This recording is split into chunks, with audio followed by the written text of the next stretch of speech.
Headstrong, violent. No use of the mind God gave.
Headstrong, violent.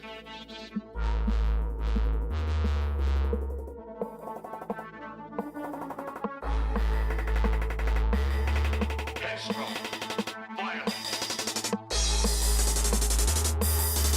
No use of the mind God gave you.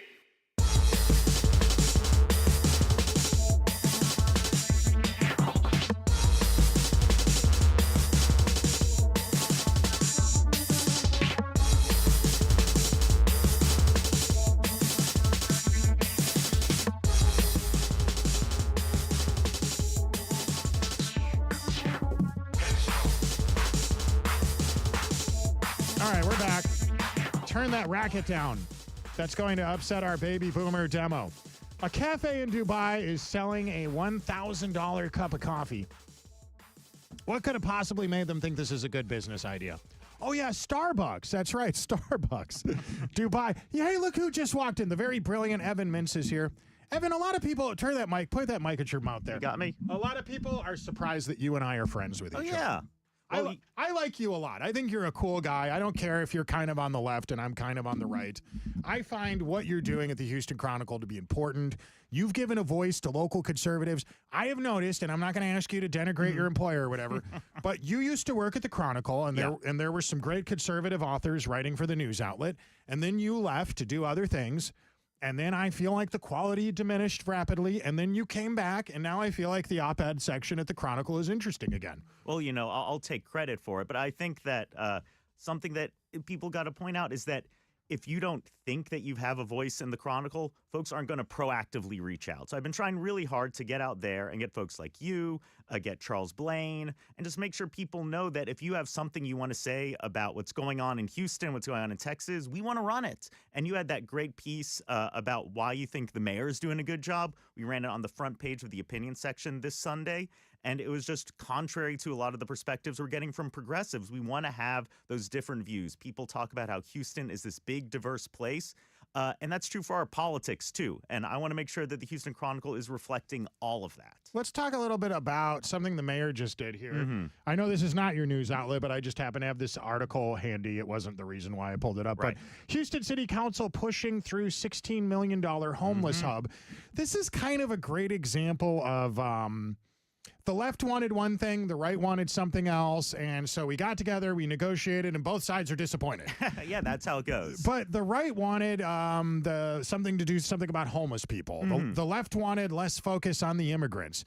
Isn't this technically a former border facility? Isn't that what this was? It is, you know, and I think before that it was a Star of Hope facility. So a lot of folks are frustrated that what they're calling this homeless super hub is opening in their neighborhood. But if you go there, well, first of all, this was here before a lot of the housing opened up. So it's not as if this was really a big surprise. And if you walk around it, we had one of our writers do a great piece on it. You'll notice that it really doesn't interact with where people are. You know, the homes are on one side, the opening is on another side. You kind of see the side of a building.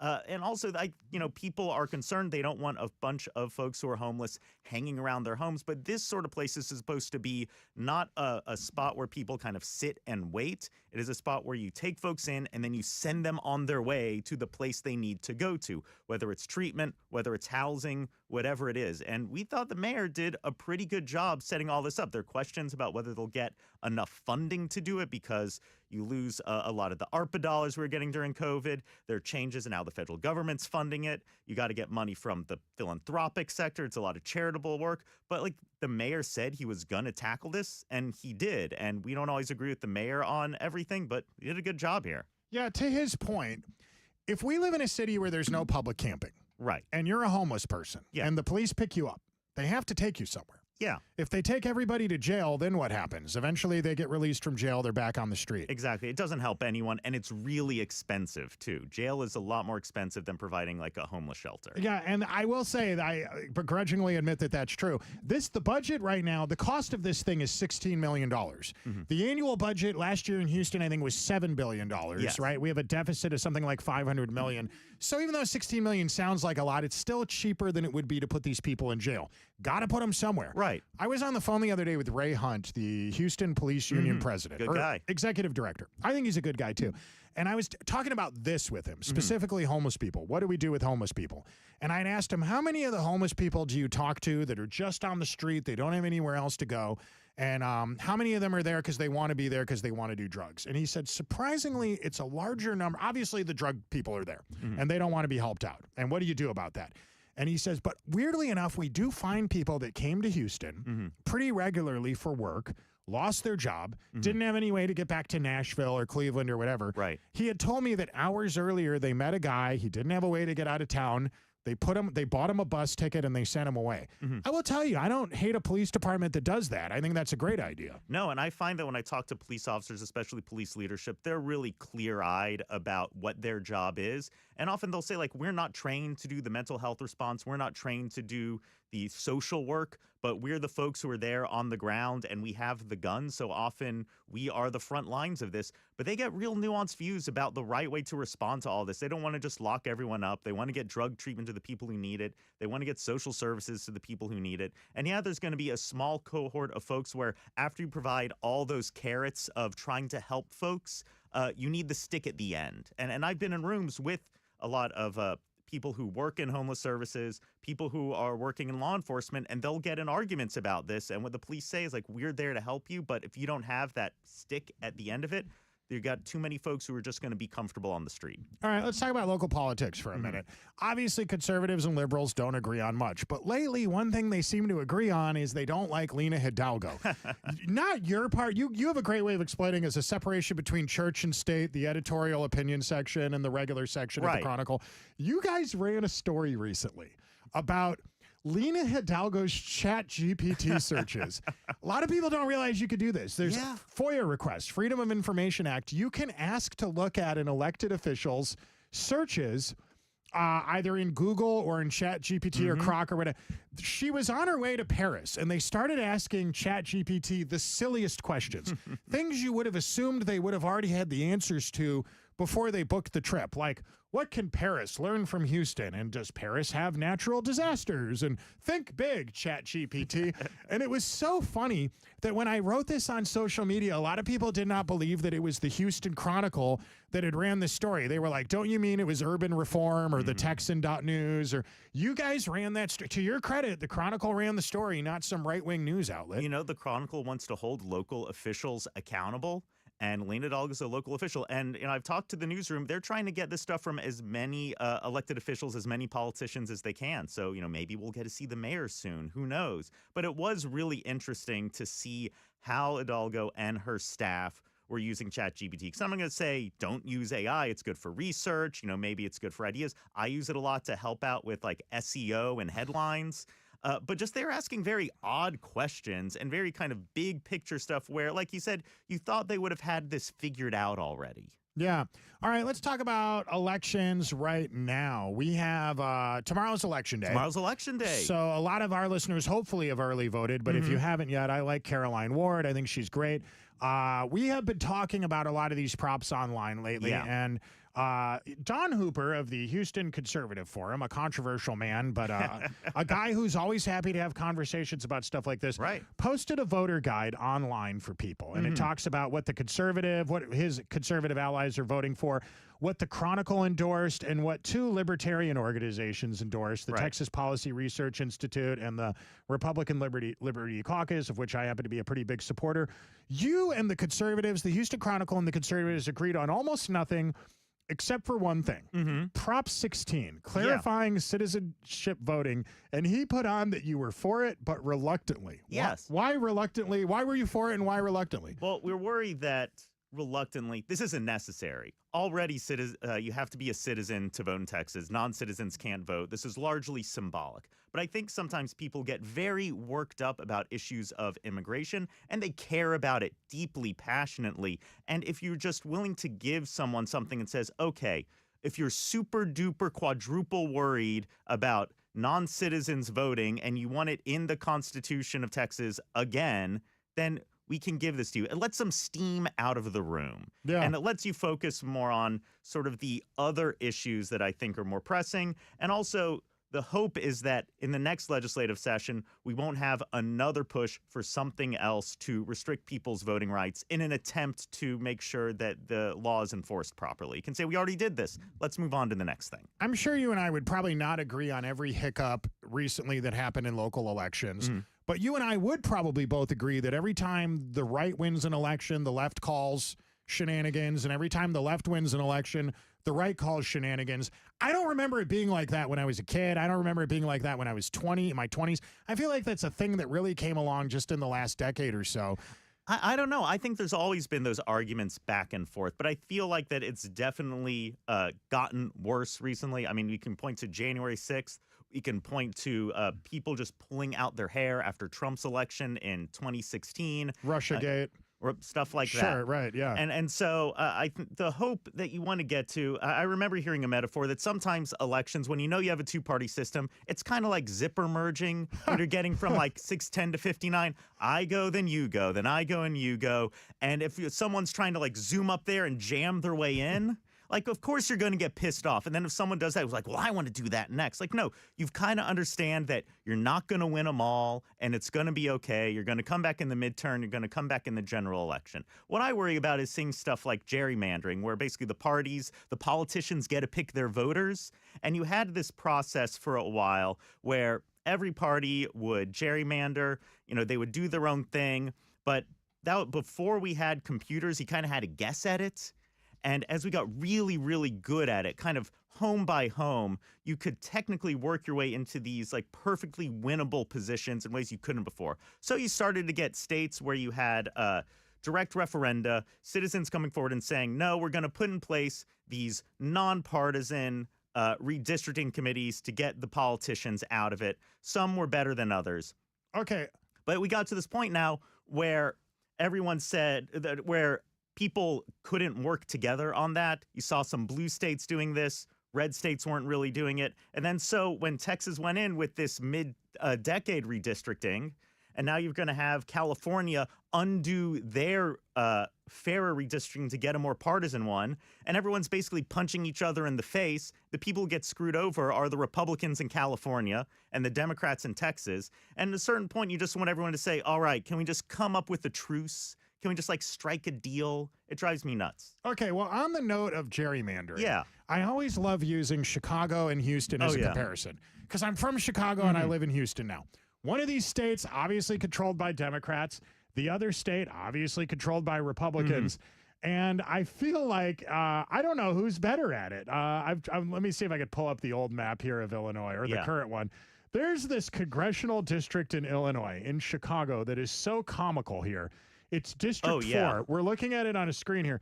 District 4 kind of starts in the north part of downtown in Chicago, a rich white area, the Gold Coast neighborhood, kind of Wicker Park here, goes all the way out west to one of the worst neighborhoods in the city. Then there's a single street where it goes south, comes back. This is the thinnest little congressional district in the world, right? So Republicans could look at that and go, look what the Democrats do. And then you come over here to Houston. And look at this map, right?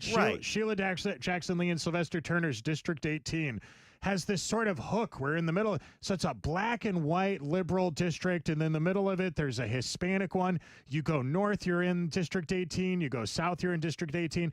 Obviously, this is about to change, or it's already changed, or it's changing after this. It's about to change, yeah. Right, exactly. But here's the new map on the right. Not much better. No.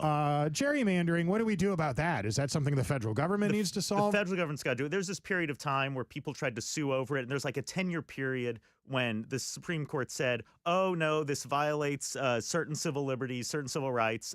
You're not allowed to do this kind of partisan gerrymandering if it's too extreme.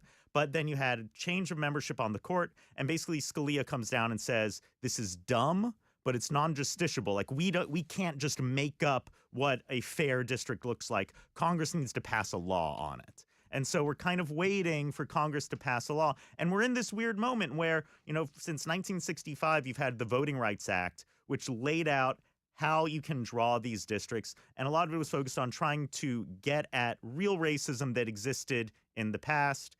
But it keeps on getting wheedled away at. We've lost pre-clearance. It used to be you had to get approval if you were in a place that had history of racism before you made any changes. That's gone. It looks like we might lose other parts of it too. Is there an opportunity to say we had this Voting Rights Act for the 20th century that was focused on racism? We need a Voting Rights Act for the 21st century that's focused on partisanship and just gets rid of all of this partisan gerrymandering and really empowers voters no matter who you are or where you are. All right, I am live in studio right now from Evan Mintz. He is intellectual character from the Houston Chronicle, a guy who is actually putting conservatives in the Houston Chronicle op-ed right now. The op-ed section, people are shocked at that. I want to talk to him a little bit about that in the next break. And since we went long on this segment, I want to do a bonus round with you when we get off the air for just our listeners on the internet, viewers on the internet. Talk about Nigeria. Oh, yeah. Yeah, stick around for that. Don't go anywhere. If I were you, I'd stay put. Kenny will be right back with more of what you came for. Fart jokes. All right, we are recording segments to be heard later this afternoon on KPRC AM 950 and 94.53 HD, the oldest radio station in Houston, Texas, the oldest talk radio station in the entire state. Live with me in studio right now is Evan Mintz, the editor of the Houston Chronicle opinion section. Evan, if people wanted to submit things, I was talking just the other day to a bunch of young Republicans, the Houston Young Republican group, about how they can submit stuff to your news outlet. If they want to do that, what do they do? Well, you just email it to viewpoints@houstonchronicle.com. You can always CC me, that's evan.mintz@houstonchronicle.com, or our op-ed editor, lisa.gray@houstonchronicle.com. We're always looking for stuff about local politics, local news, and a good op-ed is about 550, 850 words. Basically, you've written a long Twitter post. You want to add an intro and a conclusion to that, and you want to have a good call to action, too. It's something where you're going to say, this is what's going on in the world. I think it should be different. We want to emphasize that should. If you're writing it and submitting it to us, we always appreciate if you can back up any factual claims with links to sources or articles. And when you always like it, if it's something really grounded in Houston that you have a personal perspective on. We want some authenticity about what you've been through, what you've seen, and what you believe. We don't live in an age anymore where folks really trust expertise. I find that to be disheartening, but people really want to see what you think. We live in an age of authenticity. That's what we want. I love that. I love authenticity. We're going back live on the air right now with Evan Mintz. Stand by, everybody.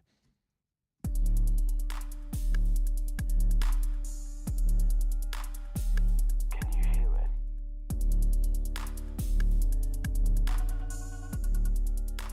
All right, very exciting. Dictionary.com has named 6'7" the word of the year. I will use it in a sentence. When the Dodgers won the World Series, the number of people outside of LA who were happy about it was 6'7".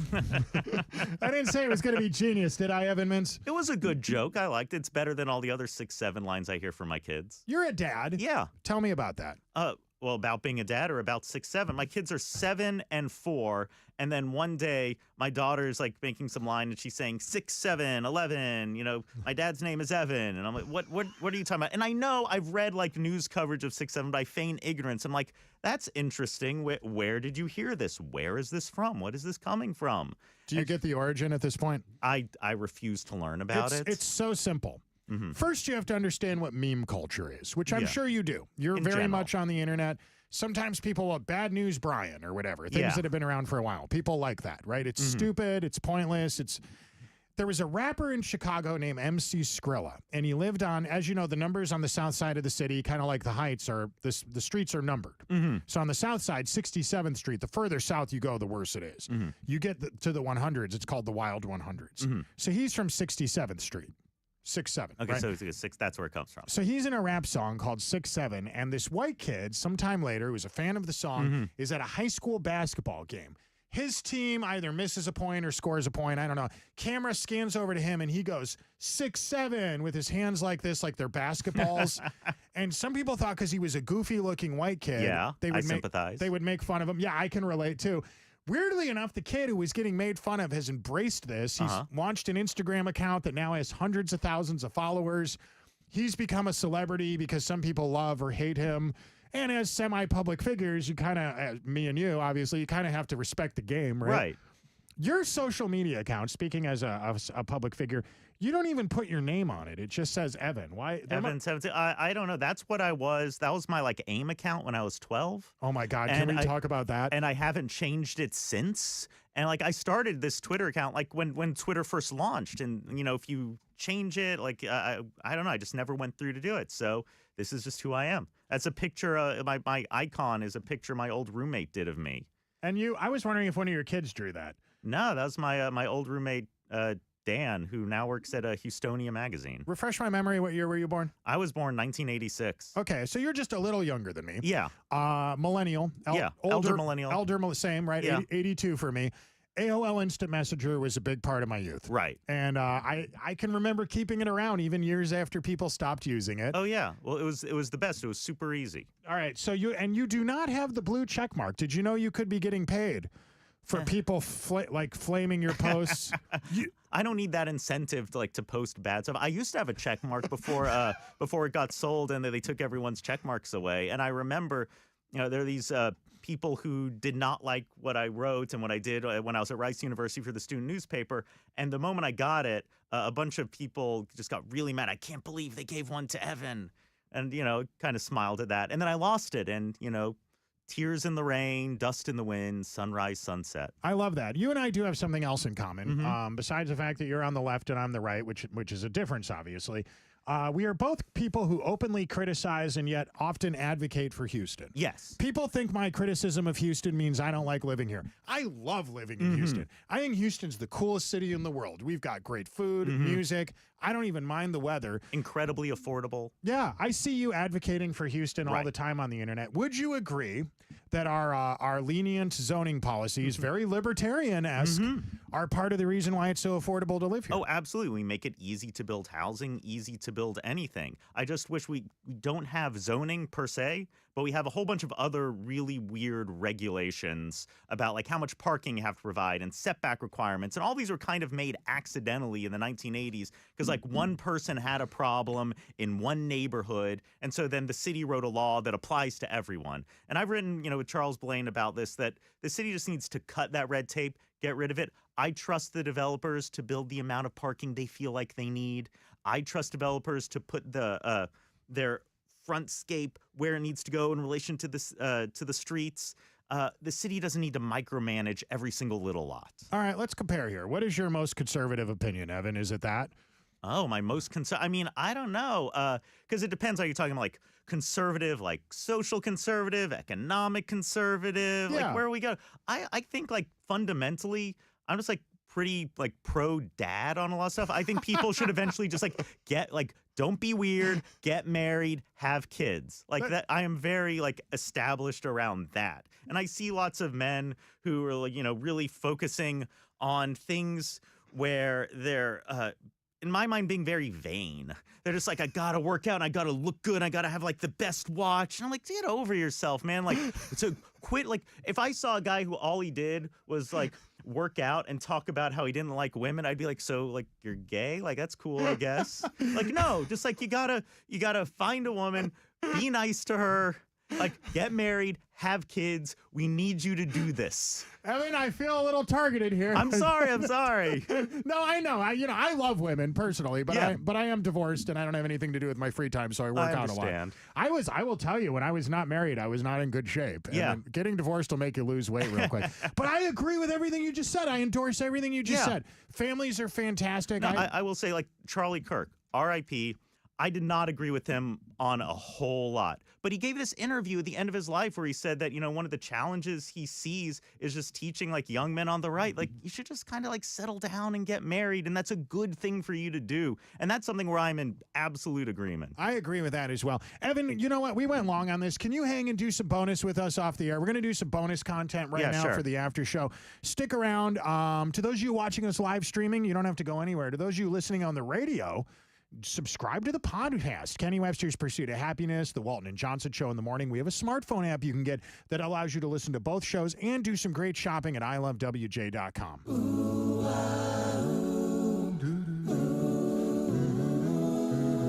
You are listening to the Pursuit of Happiness Radio. Tell the government to kiss your ass when you listen to the show. All right, to those of you watching us live streaming right now, my man Evan Mintz is here. Evan, tell me about some projects you have going on at the moment. Well, tomorrow's election day, so that's something that we're really focusing on. It's a low turnout, midterm election, but here in Houston, it's going to be very important. You've got your at-large 4 election to replace one of the members of City Council. Individual City Council members don't have a whole lot of power, but you can find ways to really try to drive narratives and drive issues. Houston Chronicle editorial board endorsed Jordan Thomas. Oh, hold on one second. I want to talk to you about that, but this was the time for a commercial. But hang on, it's okay. I wanted to kill a minute here while I moved the files around on the screen, but I've moved the files around on the screen, so why don't we just go into that? Let's do a mulligan. We'll do a take 2. Hey, everybody. I am live here right now with Evan Mintz, one of my good buddies, the editor of the Houston Chronicle editorial section. I want to talk to you about local elections, and this is bonus content for the podcast. But, Evan, first of all, a lot of people are surprised that you and I are friends, but we are both members of a secret society where we go out at night and we hunt down pedophiles and we throw their bodies in the bayou. It's you and I. That's where they're coming from? That's what this is. It's you. No, have you read the Chronicle? Had a really good article where they tried to find every information they could about all the bodies found in the bayou, and they go down like who they were and what happened. It was fascinating. It's my understanding that some of the bodies, they couldn't identify who it was. Some of them they can. So they couldn't find a common. Some of them they could, right? DNA, dental records, that sort of thing. I am told by members of the local police department that part of the reason why there was a bunch of people found in the bayou in a short period of time is because they just didn't check for a little while. Right. And then when they finally got around to it again, they don't think they have anything in common with each other. Yeah, no, they think that it's just you have this big city, and then like people will get drunk and fall in the bayou, or people will be on drugs, or there's a crash, or they commit suicide or something. And then eventually all the bayous kind of converge at the spot downtown where White Oak Bayou meets up with Buffalo Bayou. And then they started looking for bodies after they found a few, and it turns out there's a whole bunch of them in there. I remember something like this happened a little bit less morbid with cars, where they're looking for cars that were in the bayou. Right. And they started looking and like, oh, wait, there's a whole bunch of cars in the bayou. And that's back when Michael Kubosh was on city council. Sure. And he got them to spend about $500,000 just to get cars out of the bayou. Yeah, and what do we do with those now? We're not even using them to make art or anything. Isn't the Cadillac Ranch out in the Panhandle? We should do something like that in Houston. I think we should. You made a great point before. I want to talk about props, but I want to steal some content from a different podcast you were on recently. You had such a fascinating way of explaining the Astrodome. Oh, thank you. The Astrodome is a boondoggle. It's very expensive. We don't know what to do about it. It's this giant building. It's a house for rats. It's right next to a much fancier, more modern sports stadium, bigger, more comfortable, better amenities and that sort of thing. But You had a very positive spin on the Astrodome. What was that? It's our ruin. You know, great cities have ruins. Like you've got the Colosseum in Rome. We have this. We have our Astrodome, and we shouldn't do anything to it. We shouldn't tear it down. We shouldn't try to make it nice. We should just let it sit there, and you should be able to buy tickets to go on tours of it. Okay, I love that idea. I am told by friends that have been in the building recently that it's still fascinating. Yes. There's weird stuff in there, interesting. It used to be owned by an eccentric millionaire. Well, it was created basically by County Judge Hoffines, who was like got elected really young, was a bit of a huckster, and somehow like convinced the county to build this thing. And it's part of our county history too, because they had to take out all these bonds to build it. They had to get support from the black community to pass the bonds. So they struck this deal where they said, okay, if we end segregation in Houston and we integrate all the buildings, will you vote for the bonds? And that was the deal struck. But all the city leaders and like the media leaders at the time knew that if they integrated, the KKK would come to town and march and try to like make trouble. So they didn't tell anyone they integrated. They didn't cover it in the news. They didn't do anything. Just one day, the whites only signs came down, and then the Astrodome was built. The whites only signs came down. Have you ever looked at, I'm sure you've seen this before, the old HOA, not the thing on the screen, I'll show you that in a minute. Have you ever looked at the old HOA rules for River Oaks? It's so interesting. Oh, yeah. Edna Meyer is a friend of mine. Meyerland. That's who it's named after. I love Edna Meyer. She's got a bank. It's one of the only women-owned banks in Texas.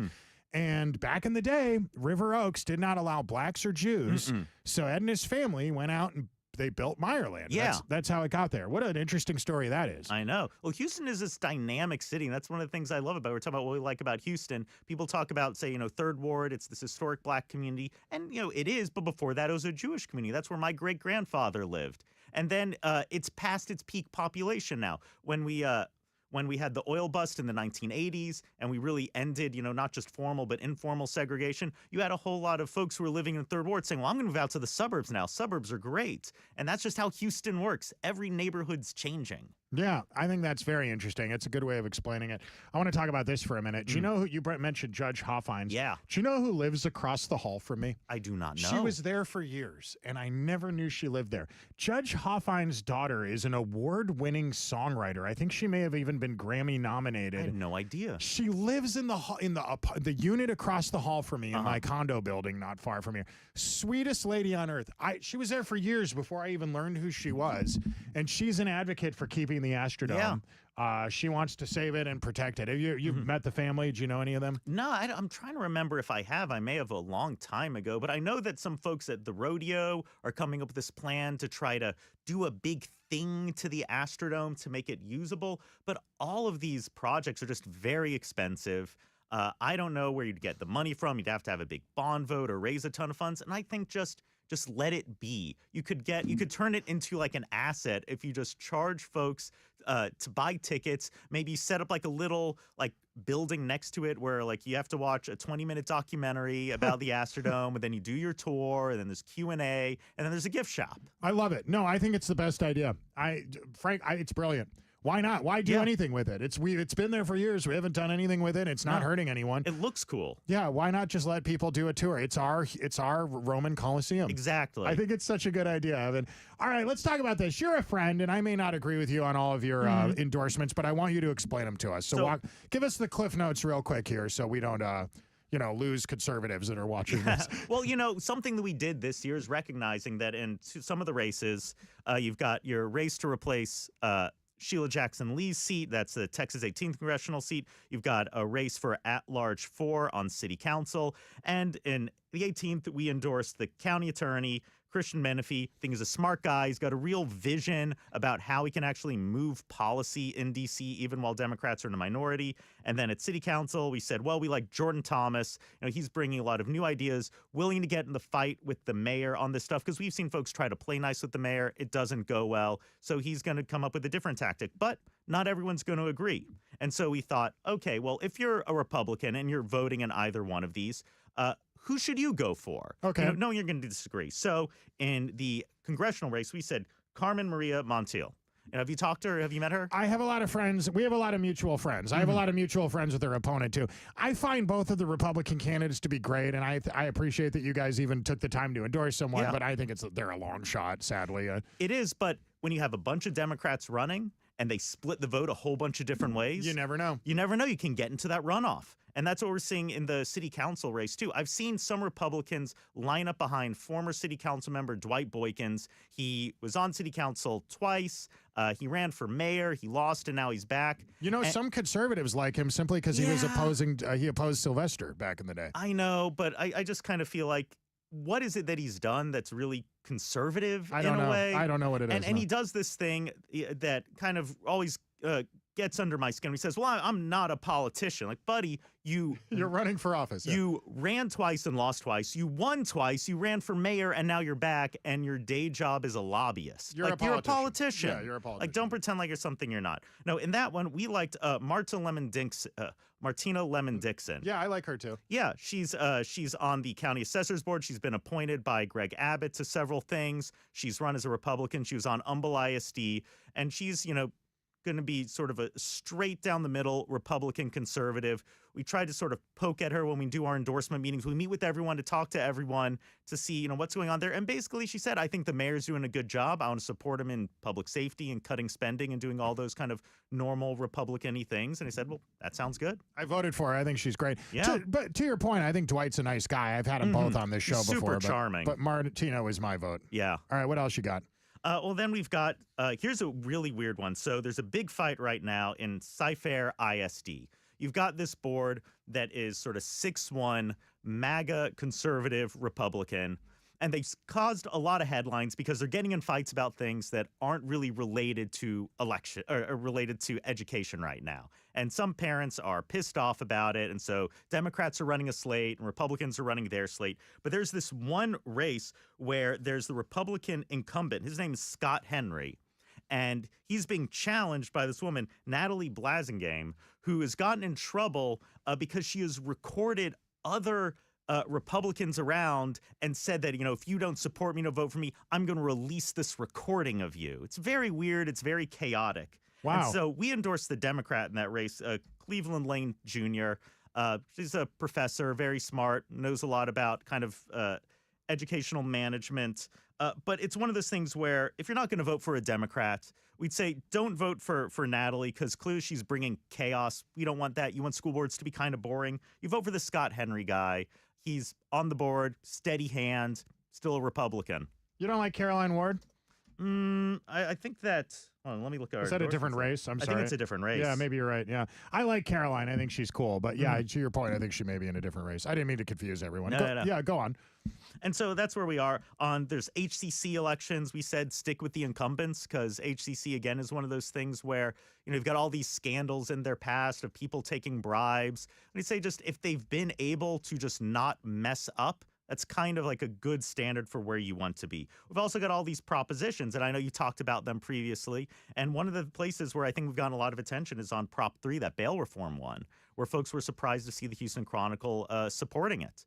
And what we've said is that you need this ability to detain people before trial, not based on how much money they have, but how big of a risk they actually pose. Right. And this does it part way where it makes it easier to detain people if they're very high risk.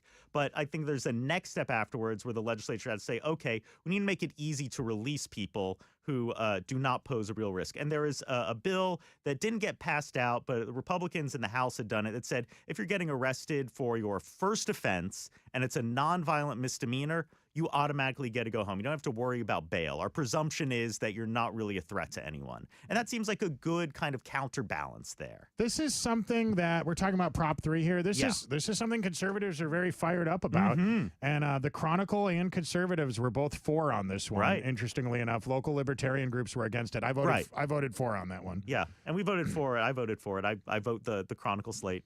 Some people, some of your critics, Evan, would probably be surprised that you were for that one. Well, we did our research on it, and I talked to a lot of civil liberties groups, and some of them, don't like it, but some of them said, listen, we know we're in Texas.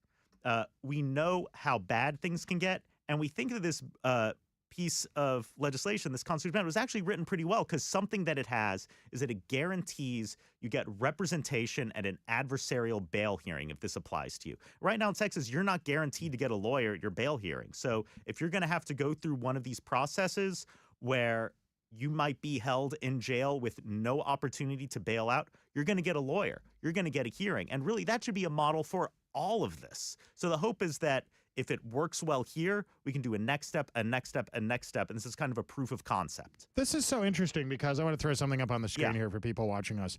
This is Prop 3 and Prop 16. Probably the most important things on the ballot right now for local conservatives that I hear discussing. I would say, Prop 16 is symbolic, but people care a lot about it, and you're allowed to do that. Here is Rachel Hooper, former ADA and deputy chief, big law Texas GOP attorney, telling people that Prop 3 and Prop 16, very important. Republicans should be for it. Yeah. The Chronicle is for it. Local conservatives are for it. And she is calling out Cindy Siegel here for not knowing that Republicans were supposed to be for it. People often think that the Republican Party and the Houston Chronicle are at odds with each other, and yet those are the two most important props, and you guys... both groups seem to be voting the same way on this. We look at it issue by issue, not party by party. And so sometimes you're in agreement. Sometimes you disagree. I like to say we try to be biased for Houston. If you're someone who wants to ban fracking, we're probably not going to get along. If you're someone who doesn't think that Houston should be a growing city, we're probably not going to get along. And if you think that this is a place where we shouldn't prioritize public safety, we're not going to get along. All right. Anything else on local elections you want people to pay attention to? I would say one of the most important things on there, I know some conservatives have been against this, is Proposition 4 to dedicate funds to build water infrastructure. Texas needs water, and we need ways to make sure that we are getting water from places where we have a lot of it to places that don't have a lot of it. No proposition got on your ballot unless it had agreement from a majority of the Republicans in the legislature and Dan Patrick and Greg Abbott. And so it's not as if there's going to be any kind of sneaky progressive thing ending up there. This has Republican buy-in. I know folks are skeptical of spending a lot of money and the way it's going to go, but we don't want to find our state in a place where we are running low on water. All right. This isn't something that I claim to be an expert on. I haven't done a lot of research on it, but I will say that local conservative groups and the Texas Policy Research and Republican Liberty Caucus, both libertarian groups, are against it. Yeah. And I won't try to wax intellectual. I'm not sure why they're against it, but look, just for the record, that's something conservatives are not in favor of. I understand the instinct if you're a conservative and you say government should be spending money, and then you see a thing here where they're going to spend, $1 billion a year over 20 years, and they go like, oh, I don't want to spend that money. But this is one of those things where, an ounce of prevention is worth a pound of cure. Imagine how expensive it's going to be if we don't have water coming out of the faucet, if we don't have the water we need to run our refineries, to run our AI facilities, and just generally power the rest of the state. And so we are trying to put in that infrastructure now so that we don't run into a crisis in the future. All right. Anything else on the elections there you want to talk about? I think that was the big stuff. All right, let's talk about Nigeria. Okay. This is the thing. I'm no big expert on what's going on in Nigeria, but I've seen the headlines. I think you have too. Yeah. And there are folks there who are Nigerian Christians who are being killed by terrorist groups. Right, exactly. There's Islamic groups, and the government doesn't seem to be doing anything about it. Right. And so I said, well, one thing that America does really well is we welcome refugees from around the world. Houston particularly, it's a skill set. People like to say, diversity is our strength. And I think that's just another way of saying we're really good at integrating people. We're really good at taking anyone from around the world, and then within a generation, they're cheering for the Astros, they're getting stuck in traffic, they're having barbecue, they're having a good time. And so we should be welcoming folks from Nigeria, help them escape this terror, and just settle here. We already have a pretty big Nigerian population here. I like Nigerians. This always surprises people. I get along with the Nigerians. Nigerian Catholics seem to share a lot of our opinions about barbecue and oil and gas and firearms and that sort of thing.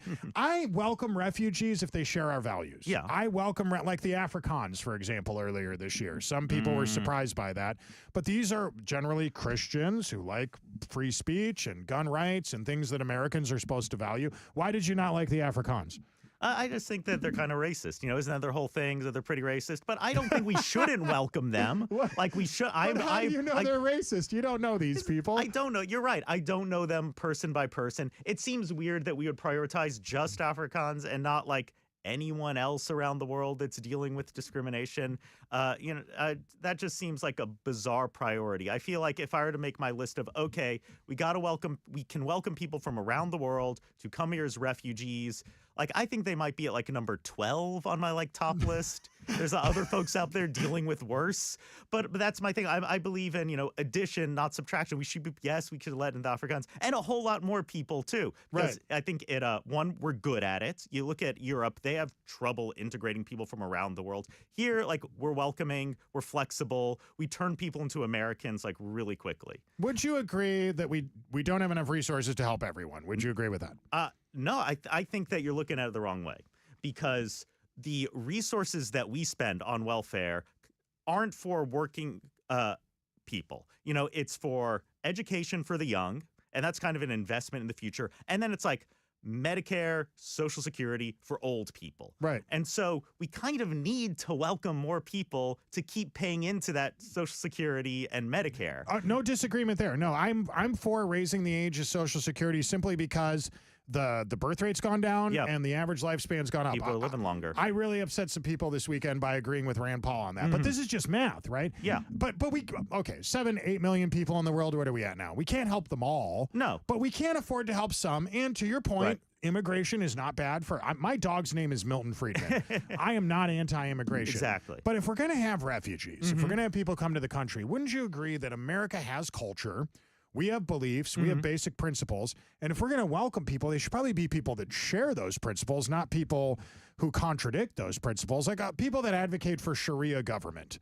Well, I'm not going to use your religion against you, but you could see how bringing a lot of them into this country could be problematic for people from certain cultures, right? I think there's something about America that really changes people because they see how we work and how we're so functional, and folks slowly begin to adjust, particularly intergenerational. You take someone whose grandpa was, a religious nut, doesn't matter the religion, and then you give them a next generation, and they're out there eating pork and having a good time. But what if they don't? And what if instead of bringing them in, we could bring someone in who already shares our beliefs? I don't disagree with that, but I think that there are people here right now who seem to be contrary to an American perspective on things, and people who want to, turn this, proud, big, growing, diverse nation to a much smaller, weaker nation for the sake of promoting Christian nationalism. And I think that I don't focus too much on trying to apply this kind of philosophical litmus test to folks, as much as I say that we should be trying to find places where we really can help. We can identify folks who want to come here. And I think often it's a self-selecting thing. People know what America is. And if they want to come here, they kind of know what they're buying into. I like this idea that around the world, there are people who are Americans in their hearts, who believe in individual liberty, who want to be entrepreneurs, who want to live in a big, broad, growing, diverse society. And we just got to welcome them here. And probably it's going to be folks who are, say, working hard at the top of their class in universities, people who are doing fun, interesting, innovative things, and they want to come here so they can live to their fullest potential. And it's going to be folks who are refugees too. When my great-grandfather came to America, he'd spent his entire life living like in a shtetl in like Bulgaria, and he was studying to be a rabbi, and he's a very religious guy. And when he came to America, he knew nothing about this place except for the fact that his brother was here. But it just takes that next generation and next generation. And we've got a lot of folks who are waving the flag and happy to be here. All right, let's go back to the thing with Africa and Nigeria. Nigerians and Afrikaans, white people, black people, different skin colors. I want to go back to your point about the Afrikaans being racist. Something I have noticed, and they may be racist, I don't know them. Something I have noticed is, regardless of skin color, very often the case is people that are not from America, from anywhere, China, Europe, South America, tend to be more racist than people from the United States of America, Nigeria, wherever they're from. But the people in Africa, the Afrikaans, the people from South Africa, the people from Nigeria, love God. They tend to be Christian, Judeo-Christian beliefs. Yeah. They support capitalism. They seem to support free speech. They seem to have the same belief system as us. Wouldn't it be better to welcome those refugees here than to welcome somebody from, say, a Sharia government who just right off the bat is against what we stand for? If they're fleeing a Sharia government, it must be for a reason, right? But I think Well, go because down. we went to war there, right? That's the problem with that. That's kind of the whole America First argument is, would these refugees need to come to our America if we weren't involved in Yemen or Niger or Pakistan I think the answer is probably they wouldn't even need to have refugee status. I don't think it's necessarily true. War is going to happen, and something that America does because we're so big and broad and powerful is we fill a lot of power gaps, and it stops other countries from going to war and starting wars that otherwise they would have. You know, one of the places where we messed up was really not sending a message to Saddam where, you know, he said, if you go into Kuwait, we're to come get you. He thought he had a green light to do that. And that's kind of a thing that you want every other country to know, that if you start war, America is going to be there with our allies across the globe to not let that happen. And if the chaos does happen, we're going to be there as a refuge for folks who have to flee that. So your best and brightest, you're going to kind of rely upon to rebuild your country after this war, they're going to come here instead, and these are to our benefit. We have, I know this is anecdotal, but Right. journalists will walk the streets of certain neighborhoods in Minnesota, Minneapolis, and they ask them about this mayoral race. I don't know if you've seen these videos. I imagine your algorithm does not show you what No, it's showing I you. focus on Houston. Okay, I mean, I'm very interested in what's going on at big cities around the Right. country, and I want to talk to you about the New York City mayoral race before we're done. There are people on the streets in Minnesota, Minneapolis right now voting in this mayoral race there that's getting a lot of attention, who will openly tell you into the camera, tell the microphone, the interviewer, I am here. I do not like America. It's Somalia first for me. I am only here because the jobs are here. I am only here because it's so bad in my country, and it's this country's fault that it's bad in my country. Now, is that a refugee we should be welcoming here? I mean, I think they're wrong in that regard. I think they should love America, but I can go around would and find agree, a bunch of like but they white claim not to. I can find a bunch of white Christians here who think like America's terrible. We don't have good values. They have all these gays and trans doing all this terrible stuff, and we've got to get rid of all of this, and this is awful. You know, I think you're gonna if you go around with a camera, you're gonna find dumb people saying bad things any place you want to find it. I don't disagree with that. But do you think that sentiment of like hating America is more common with right-wing, natural-born citizens than it would be with, say, somebody from a Sharia government who came here against their will? I don't know. I hear a lot of people who don't like America, who are in America. They hate how bad things get. They want to. This is something that I'm gonna disagree with you on. When people that's say okay, "Make yeah. America great again," it's like again. No, I feel like every generation we're getting better. We are getting bolder. We're getting more welcoming and stronger and smarter and wealthier. I don't want to go backwards. But is I that want because to of go the country forwards. or despite? Is that because of the government or despite it? I think it's a little bit of both. Same. But I think that, I think that something that we've done well and something that really does make America great is that we don't define ourselves by our history, by our blood, by our soil. We define ourselves by philosophy. We're a nation founded on philosophical grounds of individual liberty. Totally agree. And so it gives us this ability to say, did we screw up in the past? Yeah. But that doesn't define us. We're defined by our ideals. And I want everyone to get that kind of buy-in to those ideals. And you're going to find people, no matter your background, who don't. But you're going to find a lot of people in places you don't expect to that really do. Evan, that might be your second most conservative opinion. Right there with have a family, that might be. Yeah. Before we run out of time here, because we've gone long on this, and I've been told not to do podcasts longer than 30 minutes, and we're at 25 minutes All right right. now. No, I think this is a great conversation. I'm having a good time. I could keep talking to you. I think this is fantastic. You made a really interesting point to me earlier.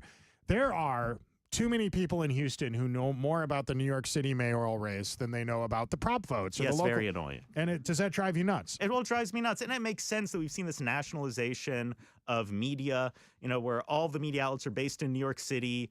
And it is, the biggest city in the country, but there's constant coverage of it in a way where people are going to know more about the future mayor of a city they may never go to, that'll never impact them. They're dealing with the psychic damage of having to hear stuff that they disagree with. Like, don't pay attention to it. Turn it off. Anytime you see something about Cuomo or Mamdani or Curtis Sliwa, who actually give that guy a talk show. He's great.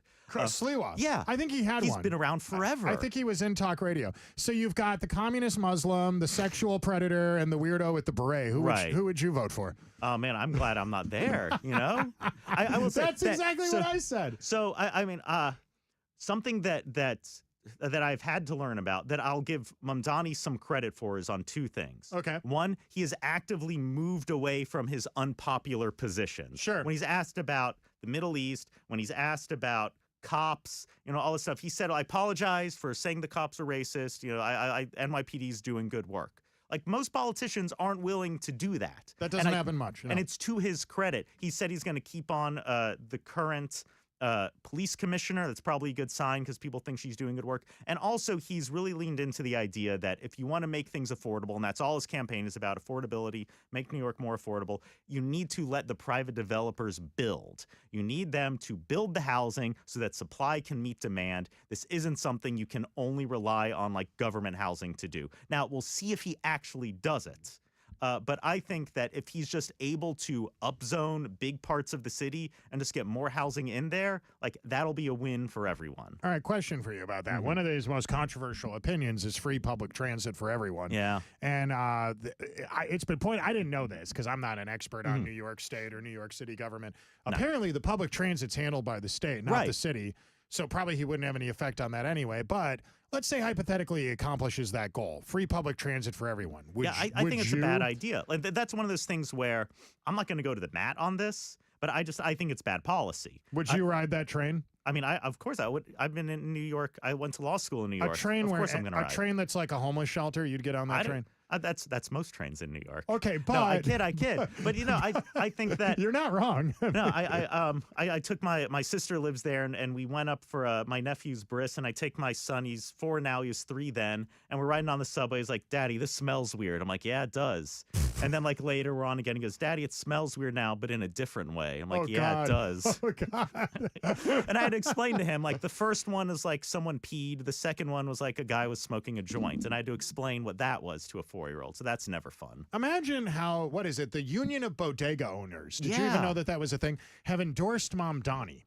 Which means he wants to have government-operated grocery stores. Yeah, that's a weird thing. And again, that's the thing where I disagree with him on. We've seen it tried in other cities, not particularly successful, but something he has spoken a lot about is how hard it is sometimes to get your permitting and the fines and fees you have to pay to do your permits as a bodega owner or as a guy running one of the food carts. And so this is a thing where his politics are a little interesting. This is a little more libertarian way of thinking about it. See, I'm with him on that one. Yeah. But imagine owning a little grocery store, because that's what a bodega is, and finding out your tax money is going to go towards funding an institution that you will now be competing with. Right. It's suboptimal. And again, I don't think it's a smart idea. I don't think that it is where you really get the highest and best use of government. I think government needs to lean into doing core things that it does well and trying to do those things very well, and then just kind of leave everything else out of it. All right, here's my solution.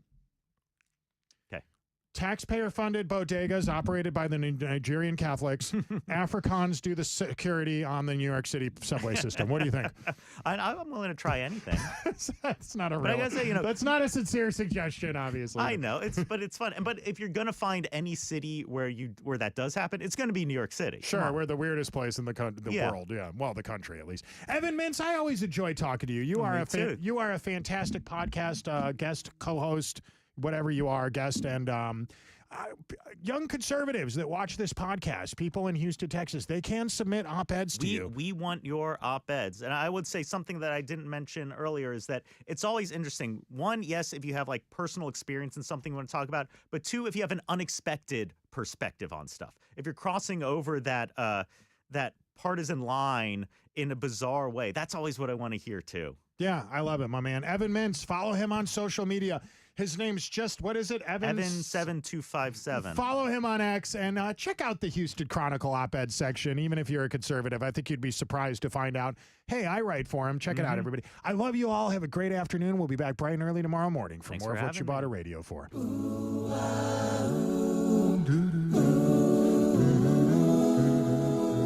are listening to the Pursuit of Happiness Radio. Tell the government to kiss your ass when you listen to this show.